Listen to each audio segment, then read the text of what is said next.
Hey guys, before we get started, I just wanted to give a big shout out to Jen and Daniel, our newest members over at humanechoes.com. Members get access to stuff like the awesome bonus podcast, and their support is what helps keep the wheels turning at Human Echoes. If you want to be awesome like Jen, go over to humanechoes.com and click that Become a Member link to find out more.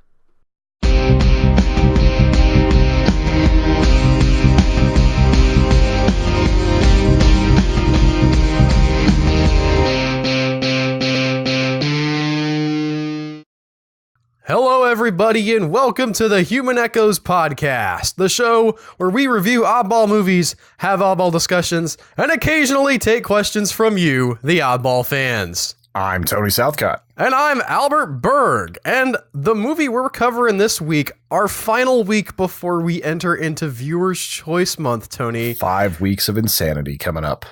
I don't know about that. I mean, right now, Evil Dead 2 is at the top of the list, and while it's not my favorite thing, that's a movie a lot of people like. People have been very generous to us this year compared to years past. We get Troll 2, looks like. Again, none of these are finalized because the month is not over as we're recording this, but it looks like a good slate so far. Yeah, it's not quite like Mamma Mia, or actually, we watched Hairspray, not Mamma Mia. If you're listening to this and you're thinking to yourself, how could I get in on voting on these movies? Well, you can go to humanechoes.com before the end of the month. That's the end of the month, August, and throw your vote in. Of the year 2016. Yes. For future people, if you're like in the apocalyptic wasteland and the zombies are banging at your door, but somehow you found an old iPod and it had this podcast on it. I don't even know if people are still using iPods, Tony. Well, according to Book of Eli, they are. Anyway, they're still good with like the battery life or whatever. They don't need cell phone service. Anyway, and you're like listening and you're like, I'm going to go to humanechoes.com. Don't go because it's after the year 2016 in August. That's how time works. Unless it's almost August 2017, then you might be able to vote on next year's slate. Yes, but again, deal with the zombies first because that's important. This week's movie is something that I have talked about basically since the show started, and it's been way too long since I saw this thing, Tony. It's a favorite of mine. It was one of those things that I just sort of picked up at Walmart because back in the day, I would just sort of wander around Walmart and be like, oh, this cover looks cool, and buy things and end up with, it was a weird experience because I just had no context for what I was going to get. That's how I ended up seeing Napoleon Dynamite, and that's how I ended up seeing Steven Spielberg's first feature-length directorial effort, Duel. See, I had a similar situation whenever I worked at Best Buy. It was just one of those things where it's like, well, I guess I'm interested enough to pay $4 for this. So you've seen this one before? No, not this one. I was talking about like just the random movie-going thing in general.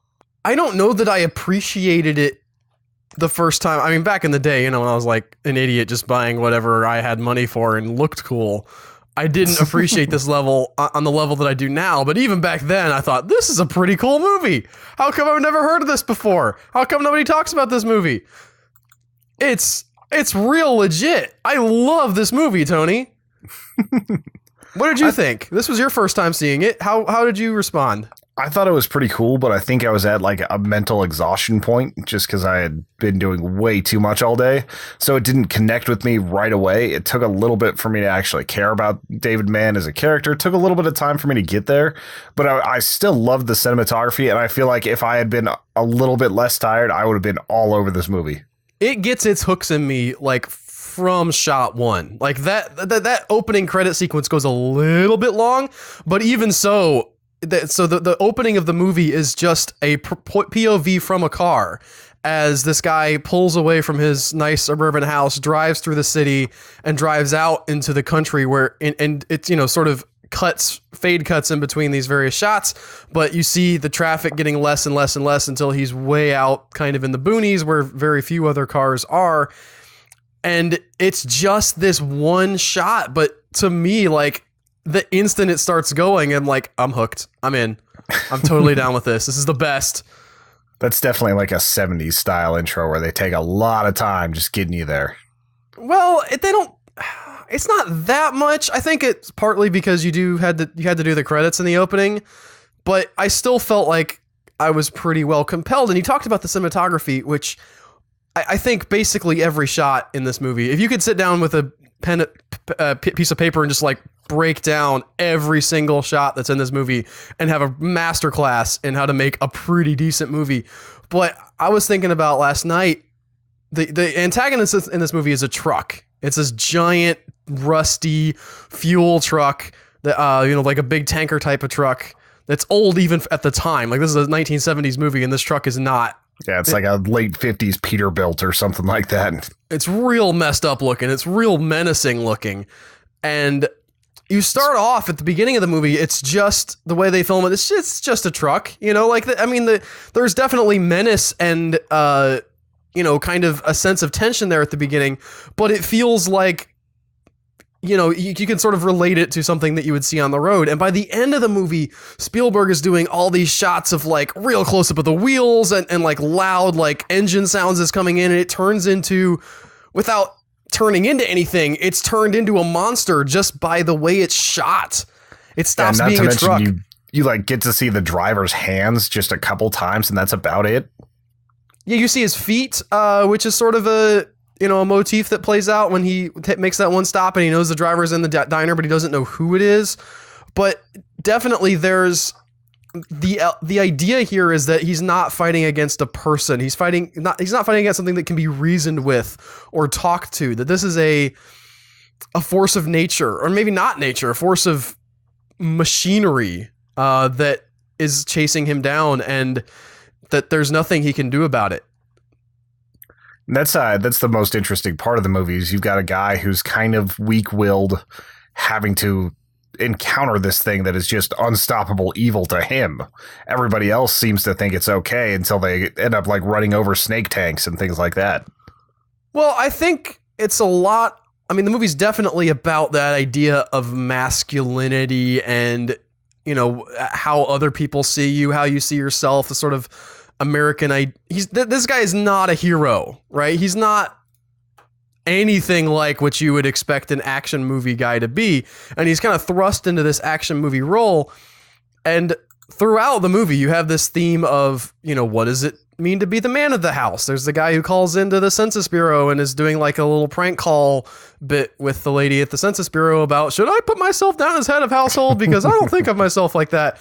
And then, I'm married for 25 years, and I tell you one thing, I am not the man of the house.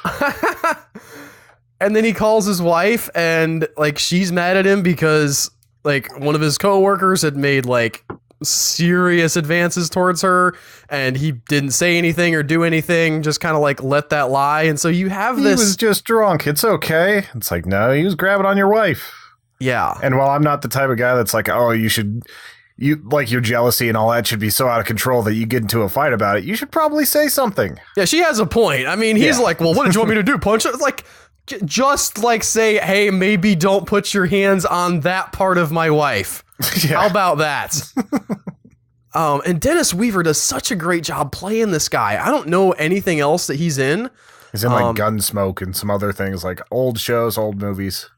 But he really does bring that kind of mousy, sort of afraid of the world, not willing to take a stand about anything, not willing to sort of put his foot down about anything kind of character. And the whole movie is him through this, horrific experience kind of becoming more and more of that kind of person, more and more of like a man, for lack of a better word. Yeah. They dropped one interesting line in the middle of it whenever he's kind of reflecting after the diner, and he's like 20 minutes of your whole life, and it's like you're back in that damn jungle. So I'm wondering if he's supposed to be like a Vietnam War vet. I was assuming that he was talking about the like primordial jungle from which we came as apes. That was sort of my interpretation, that he was saying you're back to the bestial qualities of life. Being hunted. Right. I just was wondering if that was actually like him being former military and like that's why he's kind of a wimp now, or if he just had some stuff happen to him, or if it's just an allusion, like you said, to like the man versus man type thing. I think it is definitely about the idea of sort of giving into our baser animal nature and how terrifying that can be if that happens in society. But I couldn't state dogmatically that he's not a Vietnam vet. Although if this takes place in 1970, he's kind of old to have been over there. Yeah, he could have been in Korea, but there was some jungle, but a lot of it wasn't quite jungle. Right. But Steven Spielberg, I'm amazed that this is your first thing out of the gate. I love everything about this. It's so tense. It has such a, I mean, like the lens length and everything, when you'll see like the truck coming up on him and you'll see that Spielberg's using this really long, like sort of zoom lens that compresses the image so that it looks like the truck's like right there on top of him, even when it's just coming around the corner from behind. And this shot where the truck is in the tunnel and like the guy just sits there for a minute and then turns his lights on. All of that stuff is just, it's impeccable. I'm just thinking of like what he must have been thinking with that final product in 1970. Like just to actually get this movie out and have it land. Well, and it won. I mean, I guess I don't know what he was thinking going into it, because this is a made for TV movie. So, I mean, we all know about made for TV movies. I've watched a lot of them. A lot of them aren't very good. And what does it mean? I mean, obviously any director is happy to have work. I think that I heard somebody talking about in comment section about a movie trailer that they were watching for a movie called Max Steel. Looks kind of dumb. And they're thinking, man, what does a director think of that? And, you know, people were saying, well, he probably thinks, gee, I'm glad I get to direct a movie. Yeah. But it does make you wonder, you know, he had a 10-day schedule on this. He went over to 13 days to shoot this. It got shot and edited in 3 weeks. And he was able to pull that off.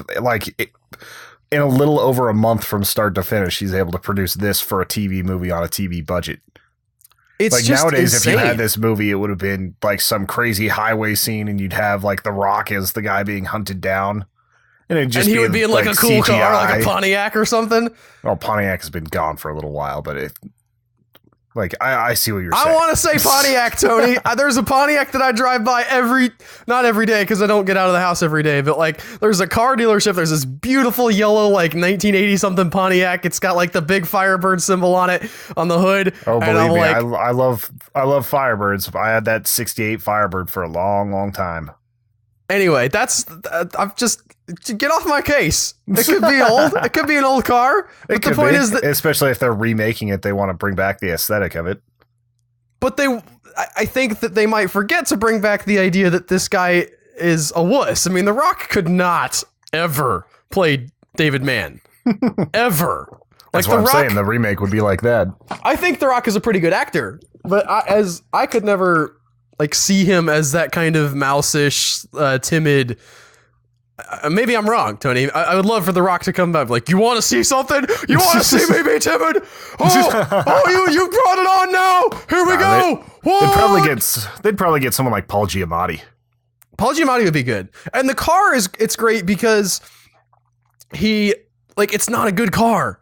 It's a bad car. It's falling apart. It's not stylish or cool. I mean, it's kind of cool just by like the old school style. But. Well, yeah, the fact that it's old, but it was just sort of at that point, it was like my Ford Tempo that I have, where it's just like it's holding together, and this is all I can afford because I have to chase down these leads in the boonies wherever. And so all of that just, I mean, it feels. Like, if you describe this to somebody, it feels like an action film, but it really doesn't play out that way because of this guy, you know, being that level of, I'll use this phrase, and I don't really like the phrase, but I'll say beta male, and how he interacts with this trucker, and he thinks that he can just reason with him. You know, he gets to the truck stop, and he sort of tells himself, well, you know what, maybe it's a mistake. Maybe he just, you know, was a little bit put off or whatever, and being pushed, he thinks he got pushed into that animal state, you know, in the first 20 minutes, but really it doesn't happen until the very end where he just gives up and sort of understands that he has to face these fears. He has to, you know, do something rather than just running away. Yeah. He realizes that he can't be the guy that's afraid to go over 60 miles per hour, and he's got to grin and bear it. Well, I do understand where he's coming from. Like, if you're on the open road, I mean, I wouldn't just have the pedal to the metal 90 miles an hour the whole time. That's one of the things he says is like, yeah, I can maybe get away from him for a little bit, but then, my foot might slack off the accelerator, or I might think that he's not there anymore. And the truck is, relentless coming after him. Yeah, the truck driver definitely does not have the beta male attitude. He does not. It does make me wonder if, is there... probably not, but there was part of me that wondered, is there some answer to the question, which one of the guys in the bar was it? Yeah, I'd have to see a picture of the guy that's named Kerry Lofton, who's the truck driver. And I haven't seen a picture yet, so I'm not sure if he was one of the guys in the cafe or not. But if that would be kind of cool if there was some little hint like, oh, by the way, here he is. This is the guy. It was probably the first guy he was going to encounter and then didn't say anything. Well, there's the one guy, they play that scene, it's kind of a sort of break from the action, right? And he plays that scene really well where you have the paranoia of, okay, I'm in this diner. I know one of these guys is the driver. I didn't see him come in. Everybody has cowboy boots on. So that doesn't help me because there's the one scene you see his legs and he kicks the tires and he has the cowboy boots on. And you see him go swat a sandwich. I do also love the fact that in the truck's grill, you have all of those license plates signifying that it had taken all of these other cars' lives before. That's sort of like the serial killer notch on the gun or whatever. Yeah, keeping the trophies. Yeah. And the way that those just kind of whenever it's charging up on you, you're like, okay, I see Wyoming. I see this. And just, were you the one saying that the plate they pulled out of Jaws was actually one of those? I was not. The shark. But that sounds cool. If it's true. I'm pretty sure one of those plates ended up inside the shark that they pulled the stuff out of its belly in Jaws. The interesting thing is this about this film is it was so successful on television that they actually went back and reshot some stuff so they could release it in theaters. I wonder how often that's happened. I don't know. I'm trying to think of another time where a TV movie actually got to the big screen. Sharknado. That's true. That's not exactly the same one-to-one comparison. I'm just saying it does happen. Yeah. There was some Doctor Who stuff that went in theaters, limited. But I'm sure it was a novelty back then. The interesting thing to me, though, is looking at this film, knowing that now, I wonder... Because the two scenes that they shot the train scene where the truck is trying to push him into the train, and they shot the bus scene where he tries to give the lift to the kids on the bus. And I like those scenes. The scenes have a lot of great stuff. The kids on the bus kind of mocking him because his car's not strong enough to, go with to push the bus out. And then also later on showing the truck driver helping the bus, this guy's got the best cover. And then later on, obviously, there's the visceral horror of being pushed into that train, possibly. Oh, and that was one of those things. My biggest fears, sitting at waiting for a train to come, and it's you just got the bells ringing and everything, and then just somebody not paying attention slams into you and sends you into the train. That would suck. This guy was definitely paying attention, though. Yeah. It did make me also wonder from just a production point of view, how do you get all of those shots of a train? Did they have a train that they had hired out that they could back up and go run again if they didn't get the shot, or did they have to wait around? And judging by their by how much they probably had to spend, they probably just had to get a timer. Yeah, I thought about that, but then I thought there's the different shots. There's a shot of the truck after the train passes, it goes up and over the overpass, and you can see the train kind of driving away in the distance behind the truck. I spent a lot of time thinking about the choreography of that scene and how I would film it, and if you could do it without having the train at your beck and call. And I don't know that they did, but if they didn't, that would be real difficult. I know this isn't the first movie to do it, but I love it whenever they mount a camera on that, on a solid object like a car where it's over the wheel well or something like that. I've always loved that angle so much. Well, and they have that great shot towards the end, too. Again, when the truck is becoming more monstrous, when it's mounted directly on the cab and looking down at the car, and you hear it has that great roar of an engine going. Oh, it's beautiful. And even from the beginning, the way the camera is mounted on the car, it's very low to the ground. All of the other cars are sort of up above it, and you have that inherent danger of being on the highway. the size of all these other cars around you being telegraphed before you even get to the truck. I really do miss like really good car chases in movies. You see it occasionally now, but it's never just like two cars going at it anymore like this. The last one I think was Death Proof, which was just Quentin Tarantino wanting to make a car chase movie. I have that on DVD somewhere. Movie. I need to rewatch that because I hated it the first time I saw it, and I might like it better now. I think you would probably like it a little bit better. It's not a great movie by any means. It might be Tarantino's weakest, but there's still some pretty cool car action on there. I really like the girl who plays the main lady, the blonde girl. She shows up in some asylum stuff, and she's in a movie called Camino that I want to see. I forget what Zoe Bell. Yeah, she was. She got her acting start on that movie, and she thought that Tarantino was pulling her leg, but he put her in as herself, as the stunt woman she was, because she did Xena and all sorts of other stuff beforehand. She's not great, but she's not like bad. Well, she went on to do Mercenaries, which is one of your favorite asylum movies. I do. Yes, but again, I mean, she's not great. I mean, we're not talking Oscar quality here, but she does okay. And I have Camino in my Netflix queue, which is sort of where she's a reporter in South America and like witnesses some bad shady business going down and, has evidence of it and has to run for her life. But I have not seen that yet. I just like watching some of the stuff she does, especially with fight scenes, because I've actually seen her do kickboxing matches and stuff, and she can actually throw down.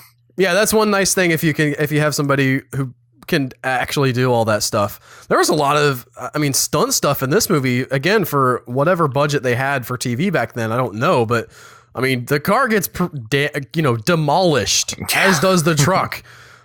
Spoilers for the end, for those of you who haven't seen that, but it does. It's over 30 years. It ends in carnage. It ends in real bad twisted metal. You know it's going to end in carnage after every time they show the back of that thing and it just says flammable. Over and over and over again, you're reminded of that. Yeah, but they didn't pay that off. That's true. They didn't have that in the budget. I guess not. I thought it worked well. And you can see that I'm not going to spoil the specific thing at the end. However, I did want to say I've kind of gone back and forth since I learned about that those extra scenes were inserts. I kind of wonder if the movie might play a little tighter and a little better if you had those cut out and you watched the original television, since that wasn't what Spielberg originally intended. I feel like the train scene would fit better than the bus scene. Because the bus scene kind of goes on for a little bit, and like you start almost getting like a unreliable narrator reaction where he thinks all these kids are making fun of him and everything. I think they are. I think it's just sort of like the child actors aren't great, and so you have the. But you're right. That could, you know what? Now that I think about it, it could be in his head because they're all always like close-ups of the kids when they're like mocking him or whatever. And it's not entirely relevant for the movie to have that scene in there. It's just another interesting scene of the truck being menacing in the background. Yeah, and it does have my favorite shot of the movie, which is the truck in that tunnel with the lights on and silhouetted there. And I'm the only thing I'm bummed out about is the fact that it's in 4:3. I really wish I could see this in widescreen. Yeah, I was noticing that whenever I actually like loaded it up last night. It's just like big bars on the sides. Yep. Back in the day. It's cool. I wonder if the film stock still exists for this, because there are, like, for instance, I'm watching Gilmore Girls right now, which is originally broadcast in 4:3, and there's a lot of other TV shows as well that had been broadcast in 4:3, but if they're shot on film, there's enough fidelity in the film where they actually were able to go in and recrop the shots so that they show widescreen on your TV, which I love. Seems like something Spielberg would have done. Like, he'd just be like, all right, we're having a DVD release of this one. Maybe. Yeah, I don't know. I mean, there is Blu-ray, so I'm sure that there is film, but I mean, sometimes film can also be 4:3, right? So a lot of film was just in that aspect ratio back then. That was the original aspect ratio that theaters were in, and then television came along and theaters went to more widescreen movies because, you know, they wanted to compete with television, and to the point now we have widescreen TVs, and Quentin Tarantino's like, oh yeah, I've got like a bar that wraps all the way around the theater, 70 millimeter, baby. It's only 3 feet tall, but it's super wide. You think Dunkirk is going to be in 70 millimeter? I don't know. Thought I read about that, but I It could might not be. confirm. I have no. I'm not just gonna guess because I didn't read that. James Cameron and Tarantino just going all old school with it. I mean, I appreciate the IMAX stuff, but it seems weird with movies that need so much digital stuff to not do it like in digital format. Oh, I've heard arguments that even if you're like printing the digital stuff onto film, and the way that the film captures light is just a little bit different than digital. Although I've also heard arguments that you can tweak that and mimic it with the digital, and it's as good. I really think that if you can afford it and your filmmaker wants film, let him do film. Yeah, might as well. I don't personally believe that it helps. I don't think that it's anything great. You know, I think that a movie is a movie with frames and everything. But as an artist, if you feel like the magic is there, and I hear a lot of people talk about magic in film, and there's the cynic in me who's like, there's no such thing as magic, you moron. Okay? I read about the guy who shot War Dogs, the movie that just came out last week. And he was like, yeah, we shot it on digital. I don't really want to do that again. I want to go back to film. It has this magic quality that I like. And part of me was like, nope. There's no magic. It's not real. Unicorns don't exist. Stop whining at me about magic. In film, it's all, it's just information. But then the other part of me was like, yes, but that's not how you create art. You need to believe in a little bit of magic when you're creating art because that's how art works. Pretty much.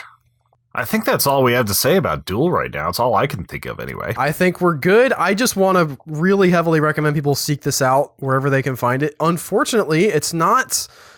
I don't know why you wouldn't put...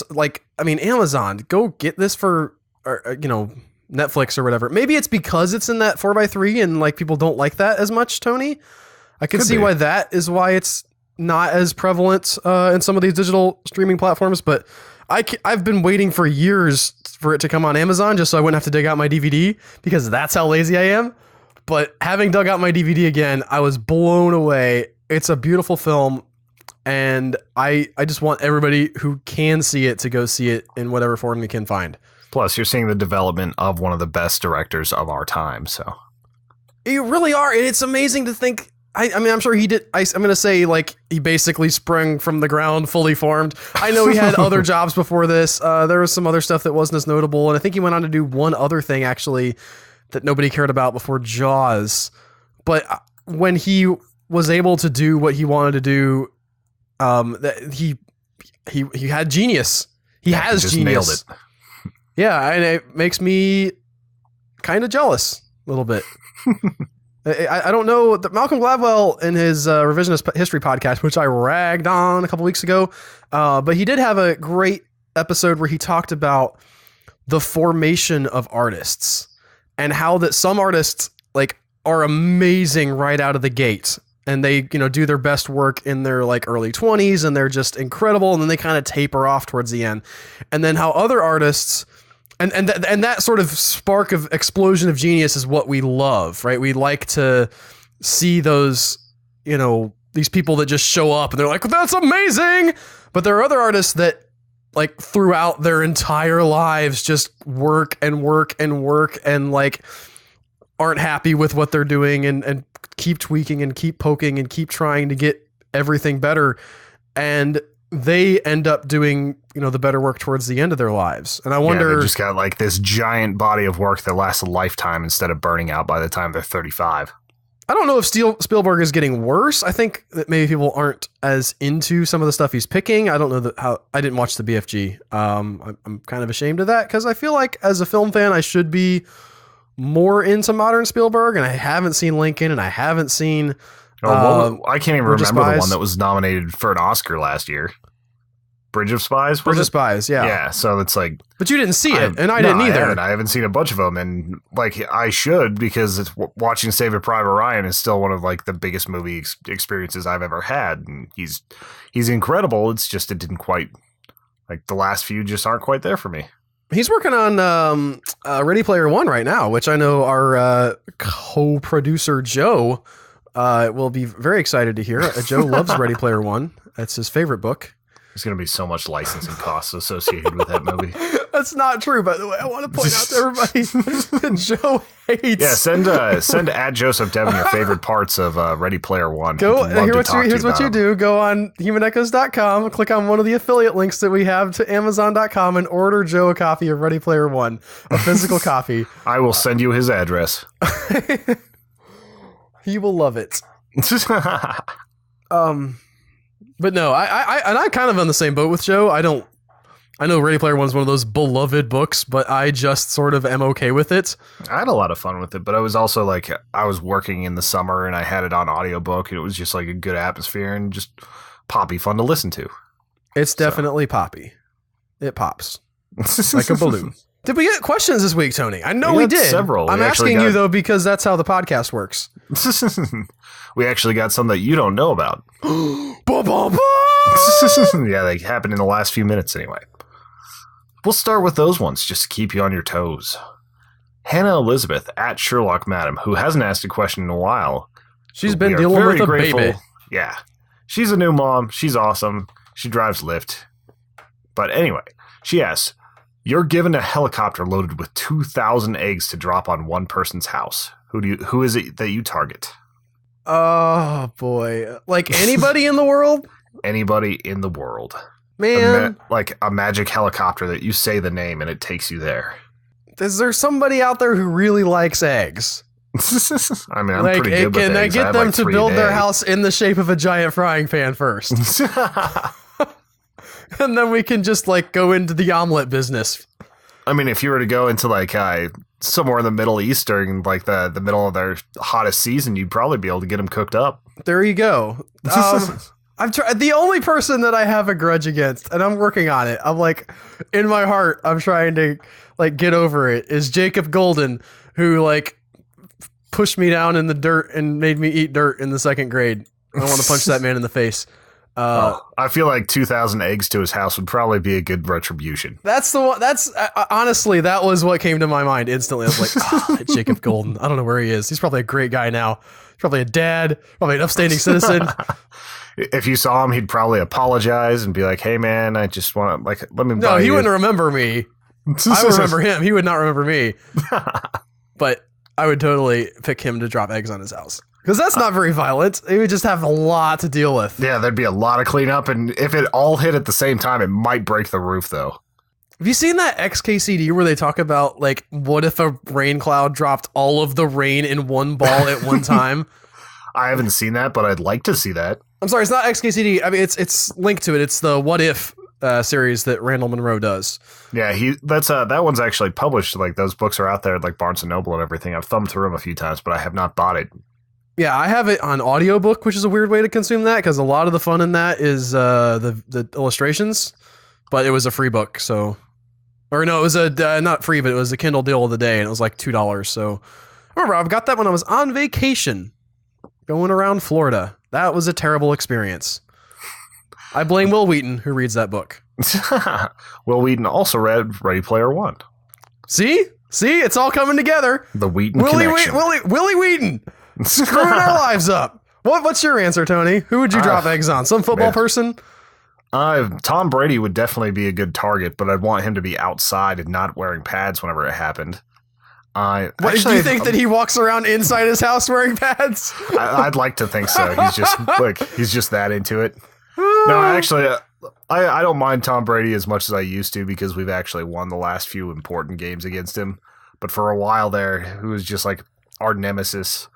I was trying to think of something a little more practical, like if Osama bin Laden was still alive, but that's not fun. Who do I know that actually deserves this many eggs? I have thought of a wonderful twist on this question because this is a magical helicopter, right? Yes, it's a magic helicopter. We've already established that this helicopter can go anywhere to anyone's house and anywhere in the world, possibly in outer space.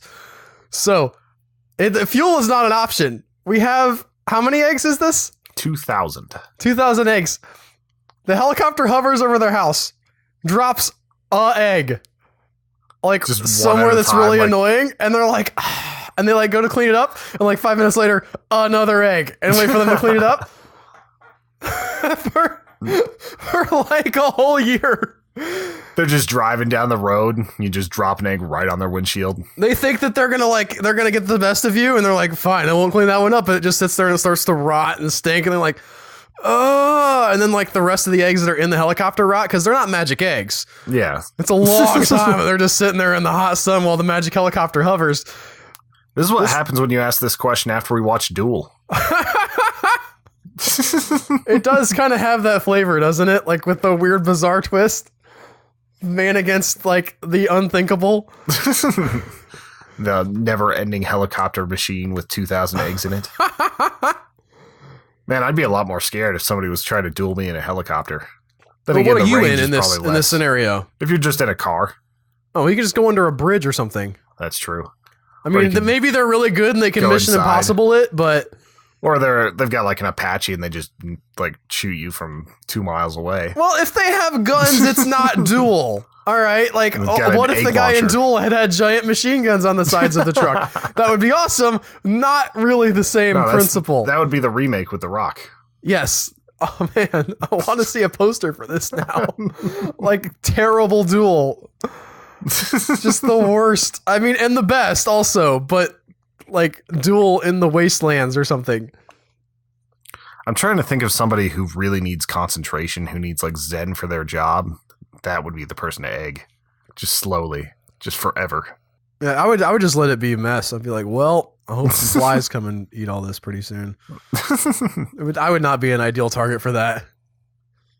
Just be like, all right, it would cook though. Here in Florida, it's not cool. Yeah, I imagine how that would just stank and there'd be so many different bugs and it would just be gross. It's so hot here. It's just so hot. I'm just thinking about the heat now. Forget about the eggs. The fact that I have to live in Florida is punishment enough. I try to go on my run and it's like I'm drenched in the first 5 minutes. And I read that you can kind of acclimatize yourself to it. So I've been really trying to do that, but it's tough. It's not easy. Just remember that luxury is weakness and turn off your air conditioner. I will tell my wife that and 2 children.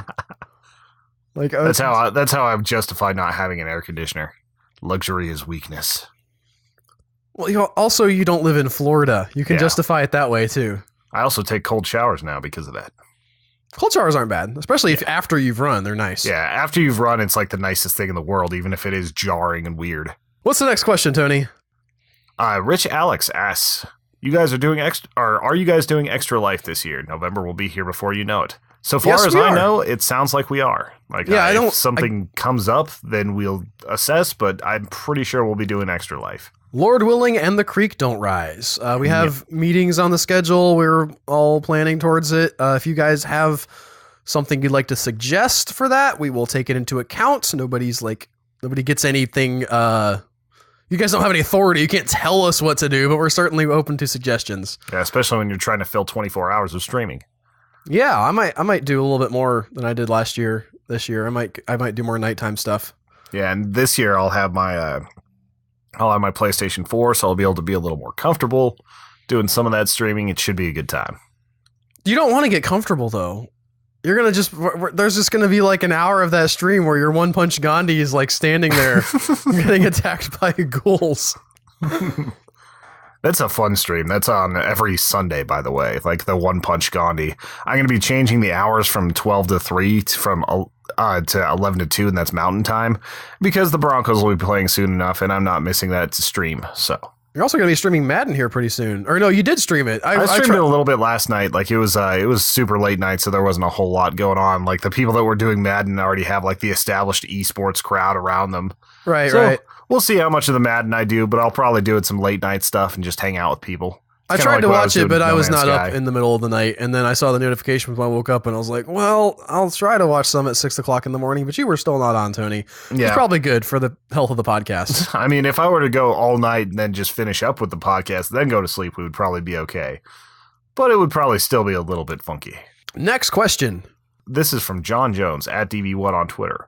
What tops your list of practical inventions like turn signals or restroom exhaust fans you're most frustrated that no one uses? I have 2 words for y'all and Tony. Keyboard shortcuts. This is definitely Al's biggest pet peeve. Oh, why? You just push a button. You drag your mouse all over the place, and it just takes so much time. Al doesn't like to smell the roses. He likes to rush through life. He rushes through things. I want to rush through so I can't smell the roses. I've got roses right outside my door, and I can't smell them until I get finished editing Minecraft. And I use more shortcuts than I let on for them, but whenever I'm gaming, a lot of times, like especially if it's turn-based, I like to be thoughtful about what I'm doing. You admitted to me you did not know where the end key on your keyboard was. Yeah, I don't use end, home, delete, or page up, page down. I don't use any of those. I got my Google Chrome laptop. It did not have an end key, and I made it a point to go and be like, all right, what is like the combination of keys? Which, by the way, it's the search button and then the right arrow or the left arrow, which will take you home or to the end. It like literally saves you like a quarter of a second from like hitting left a few times or hitting right a few times. If you're in the middle of the line, you're hitting it more than a few times. You hit it once and hold it for a half second. Turn up the sensitivity, you'll get to the end faster. What if I only need to move 2 letters? Then you hold it for a 16th of a second. I've just turned the sensitivity up, now I'm halfway across the line. Well, that's just inaccuracy on your part. You've got like lumberjack hands that aren't working for your computer. Lumberjack man. So what's your answer to the question, Tony? Well, my first initial thing is definitely restroom exhaust fans. It's like, if you go and drop some bombs, you got to clear that shit out. Like, you're responsible for the cleanup. It's like us in Iraq. Secondly, Google.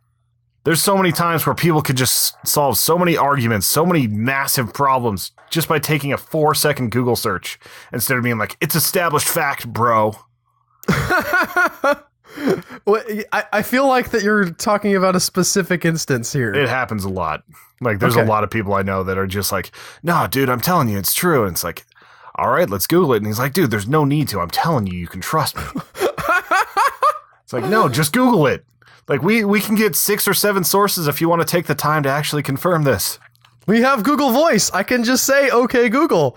Yeah, and the time it takes you to rebuff me and say, nah, dude, bro, we can have an answer. Did you know that you can pause and play YouTube videos with the OK Google option? I did not. If you have Google Now Anywhere turned on, where you can do the voice search from any screen, when you have YouTube open, and let's say you're like doing something with your hands where your hands are all grody or whatever, you can just say, OK Google, pause, and it'll pause the video. See, I don't have that turned on because I don't want my microphone on at all times. It's just a waste of battery. I mean, and I've also, had it on. If that's like the NSA is always listening.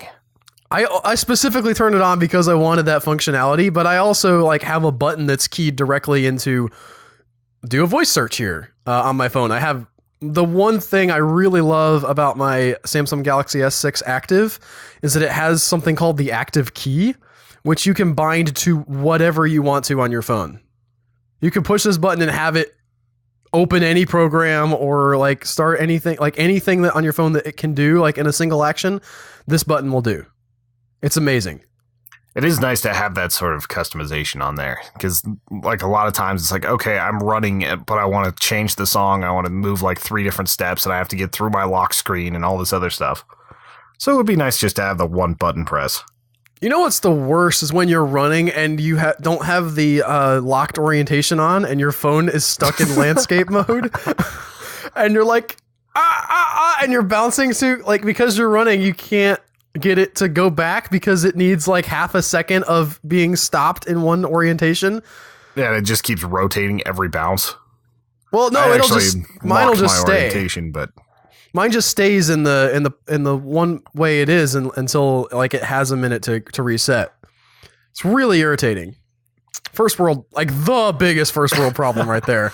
I can't listen to my music that's fully digital whenever I'm running fast enough. The streaming is a little bit slow. It actually is. It's amazing. I don't ever download anything anymore. Google Play Podcast is great for streaming the podcast. I actually download a lot of my music and a lot of podcasts and stuff directly to the device just so I don't have to use my data plan, even though our data plan has 20 gigs a month. Yeah, I haven't run over the data plan yet, so I'm not, like, I would do that if that was a problem, but it's not. The only time I've ever downloaded is when I'm about to go into the thrift store, because it's one of them dumb metal buildings that don't let any signal in, and I'm like, welp, I want to continue listening to this. I have to stand out here for 5 minutes while it downloads. Did you hear that they're bringing a version of Netflix to North Korea? No, I didn't. It's a state-sponsored version of Netflix. I bet you cannot guess what this is called. You're going to think that this is simulation theory action. It's just too weird to actually be a thing. Okay, but is it before you told me the name, is it like literally affiliated with the Netflix company? No, or it's is like a Netflix ripoff where you can watch state-sponsored propaganda documentaries, learn English and Russian, and better North Korean. Okay, what is it then? It's called Man Bang.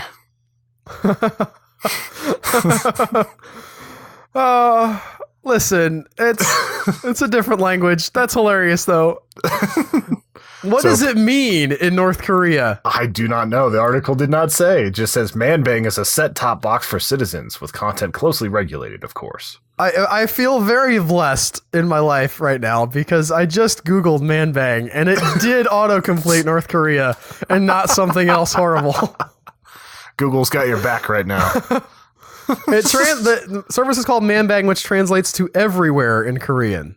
According to /.org. /.dot. I haven't been to /dot in a while. I didn't even click on the article. It's just a little caption thing has the meaning of it. But it's interesting. I've been reading more about like how North Korea is actually starting to get a fair amount of internet in Pyongyang. It's not super reliable or anything like that, but more and more people are getting connected over there. Yeah, I think even the third world, even their level of whatever you would call that, not even the third world, like it's got to have some kind of connectivity. I would assume that they're going to start having like a countrywide intranet. And I said intra, meaning like people be able to connect to each other in North Korea. Probably not as much out to the outside world, but I think that can only be a kind of a good thing for them. Maybe any sort of dispersal of information over there is going to help them. Even if it's small stuff, like a lot of times their crops will fail because they're not communicating how to get rid of like a certain type of mold or things like that. And it's like the simple things you can get done with a little bit of communication are going to improve the lives of people. I cannot wait to hear the story on This American Life like 5 years from now about like the North Korean guy who's like a famous blogger, but only in North Korea because that's the only place you can read his stuff. Because I just eat that kind of thing up. That would be really cool, even though it's probably all state-sponsored propaganda. That could be part of the mystery. Or like he gets like kidnapped and then like he's forced to write articles for the North Korean people because he's so well liked.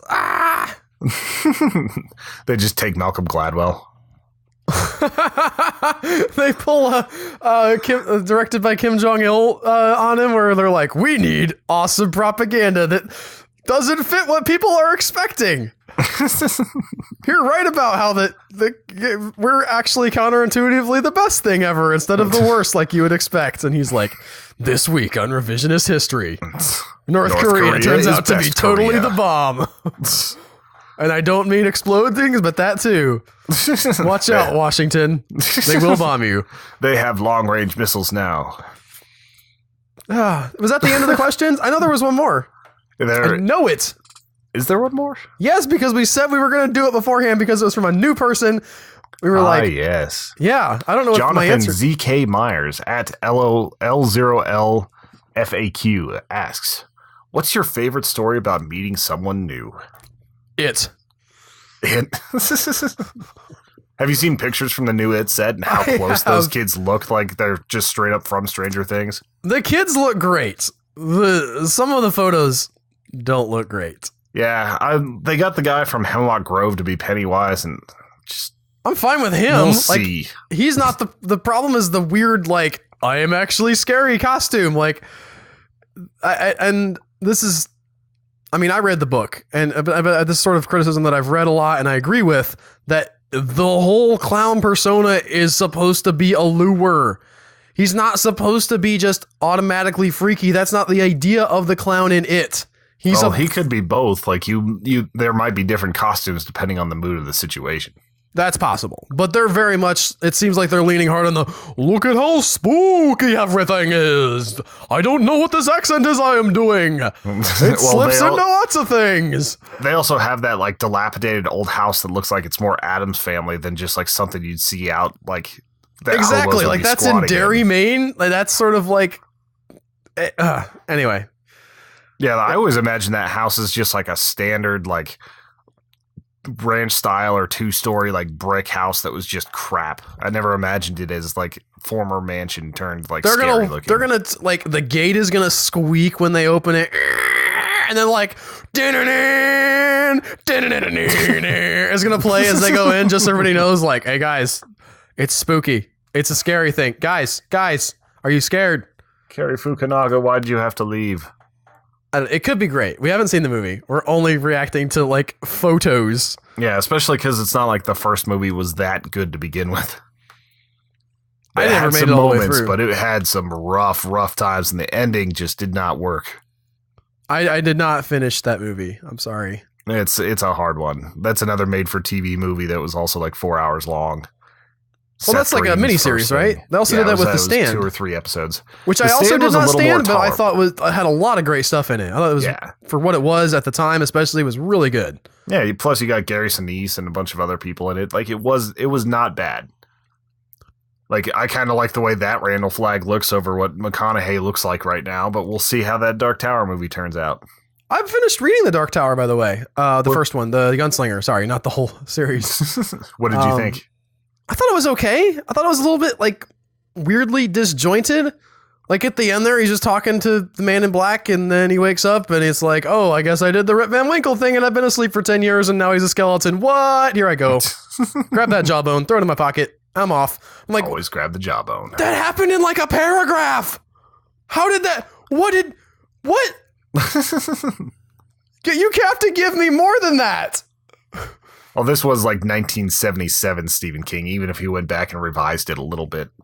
I did read about the revisions. That's something that it's interesting. You hear about like the revisions to Star Wars. It was like, oh, he ruined it. He made it terrible. But I think I haven't read the original, but having, read the one that was revised and having read why he revised what he revised, I'm like, you know what? Sometimes it's okay to go back and be like, well, let's fix some of this.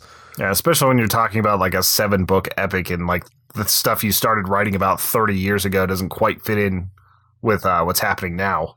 Yeah, it seemed like it did seem a little uneven though. A lot of it, some of it I could be like, okay, this is real like prime Stephen King stuff. And then some of it you got into and you were like, this is like weirdly choppy and I don't fully understand. Like, I feel like Roland's voice like changes a lot. Like sometimes he's talking in that kind of weird like Quaker accent, and then sometimes it's like he's slipping into some kind of Southern drawl. Maybe that's just me. Maybe I'm not actually misremembering that. Gets explained later, but I can't tell you anything else. Oh, I'm glad he patched that over with a retcon. Yep. It reads like kind of sloppy writing, but I did enjoy it. I mean, I didn't hate it. It just felt like there was a lot of stuff that just sort of like got thrown out there and you had to accept it. Like, yeah, Jake has to die if he wants to catch the man in black. I'm like, but why? Why does that have to happen? He could just keep chasing him. Nope. My favorite book of the series is actually the next one, Drawing of Three. I'm started on that one. I'm in the heroin addict guy right now. Eddie? I guess he's on the plane. That was a cool moment when he like opens the door and he's like looking through Eddie's eyes out over the sky. And he's like, whoa. That was pretty cool. Yeah. Let's see. I think that was all of our questions this week. Did you have anything else going on this week? There was a story I've been wanting to talk about a couple weeks here. This happened at, not to me personally, but to, our church is pouring a new parking lot, which has been a long process and like sort of heavily impacted by the fact that Florida rains a lot in the summer. I mean, a lot in the summer. And they like every time it rains, they have to spend 2 days resetting everything. So that's been kind of a bummer. But in this new parking lot, they've got curbs, right? They've got the islands like you see at, Walmart or whatever.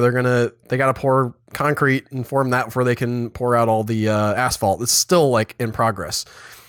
And they had, you have to sort of plan that out. You can't just like start throwing concrete or whatever. So, you'll have like little flags that go down and then they'll build forms around the flags. And it's a whole process. This guy comes out to our church and is like, I'm here to put the flags out for the concrete stuff, plans out all of these like islands of concrete or whatever, puts down all the flags, leaves. And then the main foreman guy who's in charge of the job comes and finds what he's done and like calls up the people who he had hired to come do the flags. He's like, hey, did you guys send somebody out? And they're like, nope, nobody was there. So we got like a random prankster concrete designer. Like, I don't know if this is something that he does like on a regular basis where he just goes around and like tries to get people to pour concrete molds that he's put down. But it was this bizarre experience where, I mean, did it make the shape of a dick or something like that? Not that I mean, they would not have announced that in the church service probably, but I didn't get the impression that it was that. It was just not what we had designed. He just came down and like put some other pattern that was not what was on the blueprints at all. That's a strange little prank. I don't know. I mean, I say it was a prank because that's the funniest iteration of that. It could have been like some bizarre mix-up, but I don't. Again, how do you like the company who does the concrete did not know who the guy was.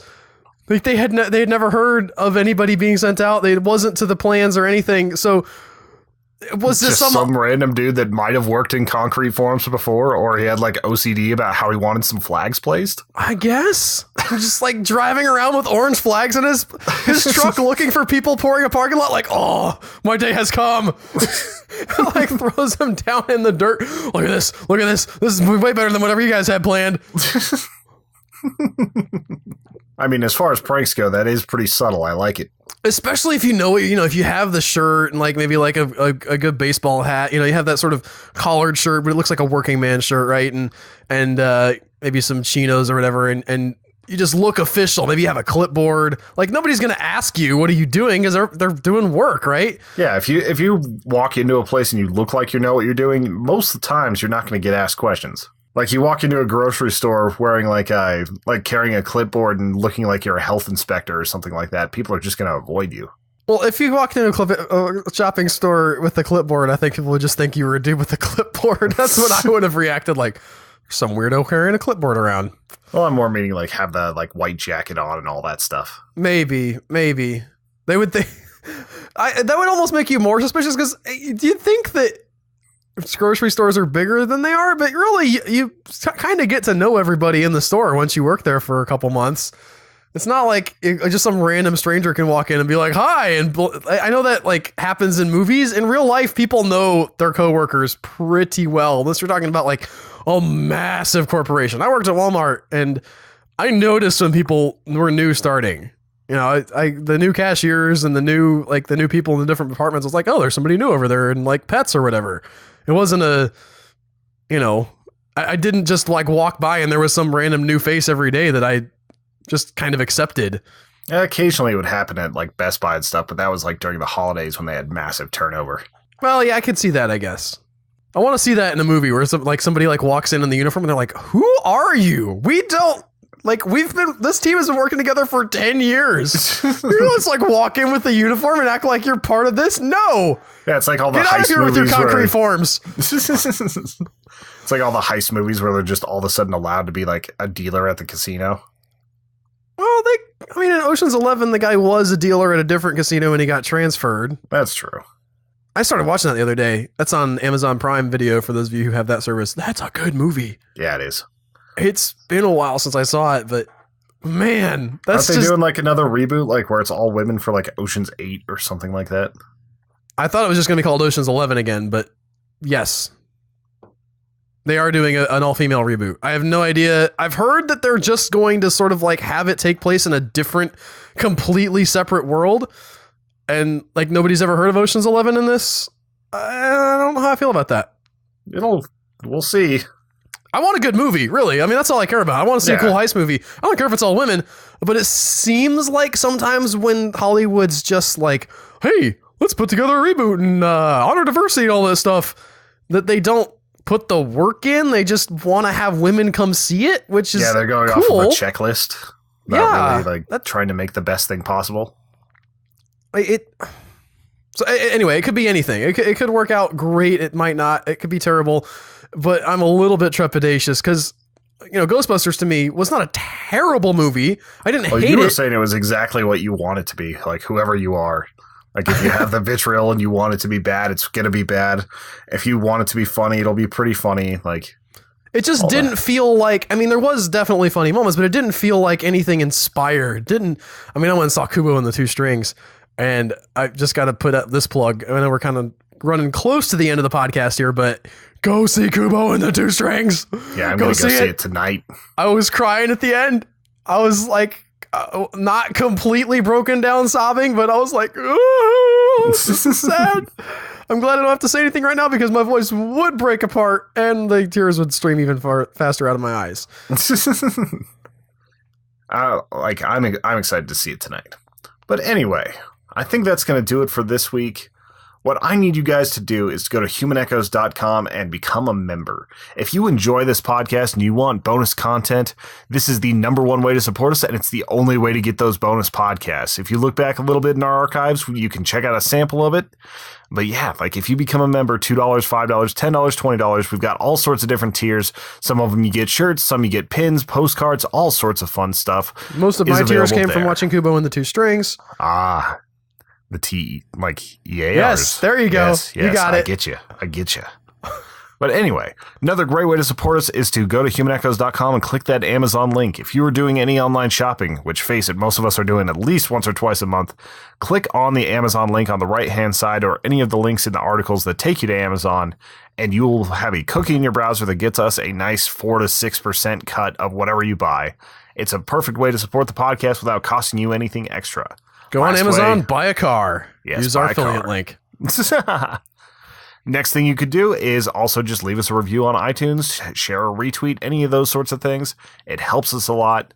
We also just love talking to you guys, so be sure to hit us up at HE Podcast, hit us up on our Facebook page or any of those places. And we always forget to mention this, I think. Back in the day, we tried to do this more, but if you guys have questions that you'd like for us to talk about, you can tweet them to us at any time, and Tony might lose them. Sometimes. But we do put those reminders out before the podcast, but we do like answering you guys' questions. They're great springboards off into other stuff sometimes. And so definitely keep sending those in, whatever you think of them. And we'll see you guys next week with probably Evil Dead. And if not, you can find out over at humanechoes.com in the thread for the voting. Yes. I said Evil Dead, but it's Evil Dead 2 because my wish cannot come true, Tony. It's Viewer's Choice Month, not Albert's Choice Month.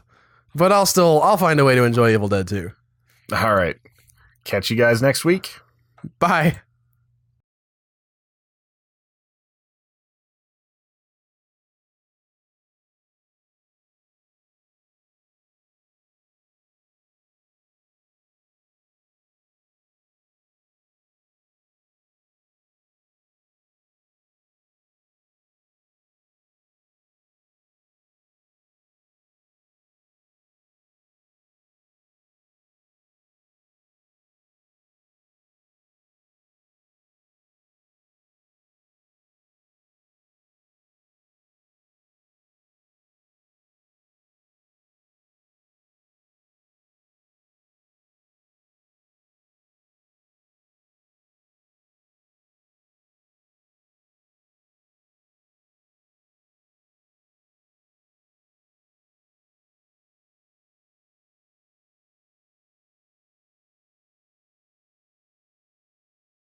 Thank you.